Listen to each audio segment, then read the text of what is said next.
जो वक्फ विधेयक है वो हमारे संविधान पर एक सीधा आक्रमण है, सीधा आक्रमण है, हमारे संविधान के बुनियादी संरचना के खिलाफ है, पर वो बुलडोज किया जा रहा है। जो बिल्कुल विरोध करेंगे, सारी विपक्ष की पार्टियां विरोध करेंगे, सिर्फ कांग्रेस पार्टी नहीं, समाजवादी, टीएमसी, आम आदमी पार्टी, वामपंथी, सभी लोग उसका विरोध करते हैं।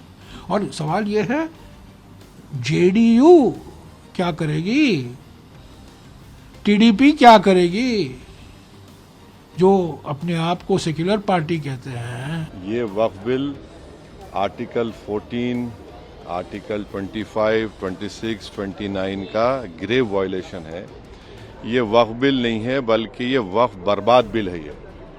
और अगर चंद्रबाबू नायडू, नीतीश कुमार, चिराग पासवान, जयंत चौधरी इसकी तायीद करेंगे तो वो अपने पॉलिटिकल रीजंस की वजह से या जो भी उनके है नैरो रीजन तायीद कर रहे हैं नरेंद्र मोदी सरकार की, ये बात साबित हो जाएगी कि वो मुसलमानों की मस्जिदों को, दरगाहों को, खानखाहों को, इवैक्यू वक्फ प्रॉपर्टीज को और लिमिटेशन एक्ट अप्लाई करेंगे तो एनक्रोचर्स को रिवॉर्ड करेगी, तो वो उसकी ये सपोर्ट कर रहे हैं। MPs are guided by the political ideology of the party which they belong, and for us who are in the left, our parties have already decided not to support the Waqf bill.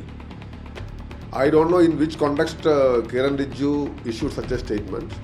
Religious bodies should not interfere in political matters. Kiran Rijiju could have avoided supporting that statement because he is in charge of parliamentary affairs and he should not express his opinion like this way. Waqf bill जो आ रहा है, ज़्यादातर देश के दल उसके खिलाफ हैं। बड़े पैमाने पर राजनीतिक दल इसकी खिलाफत करेंगे। समाजवादी पार्टी भी इस बिल की विरोध करती है। सदन में जब आएगा इसका विरोध होगा।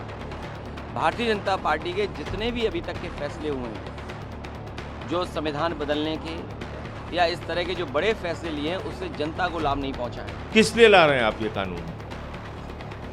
आपने तो खुद 2009 के मैनिफेस्टो में कहा कि आप रहमान कमेटी की रिपोर्ट लागू करेंगे। इस बिल के पीछे बीजेपी का कोई मकसद नहीं है इस देश के नौजवान बेरोजगारों को गली गली, मोहल्ले मोहल्ले झगड़ा कराने में लगाना, इसलिए ये बिल लेके आए। और एक बात और जान लेना कि आज ये बिल वक्फ के खिलाफ आ रहा है। कुछ लोग कहता है कि ये वक्फ अमेंडमेंट बिल अनकॉन्स्टिट्यूशनल है। आजादी से पहले से वक्फ का प्रोविजंस है, वक्फ के प्रोविजंस का कानून बनाया हुआ है। फिर 1913 में, 1923 में, 1931 में, फिर आजादी के बाद 1954 में वक्फ कानून बनाया और उसके बाद में 1995 में फिर से वक्फ कानून का संशोधन हुआ। फिर इस बीच में कई बार संशोधन हुआ, तो वो क्या कॉन्स्टिट्यूशनल था? आज उसका अमेंड कर रहा तो अनकॉन्स्टिट्यूशनल कैसे हो गया? ये बिल कुछ लोगों के हाथ में ये मतलब प्रॉपर्टी नहीं है, इसीलिए उनके हाथ से वो प्रॉपर्टी निकाल कर आम मुसलमानों को उसका फायदा करने के लिए बिल है। और मुस्लिम कम्युनिटी को मेरा आह्वान है कि भाई आप लोगों ने बिल का समर्थन करना चाहिए और अपोजिशन वाले ही मुसलमान के विरोध में हैं, ऐसा उनके ऊपर मेरा आरोप है।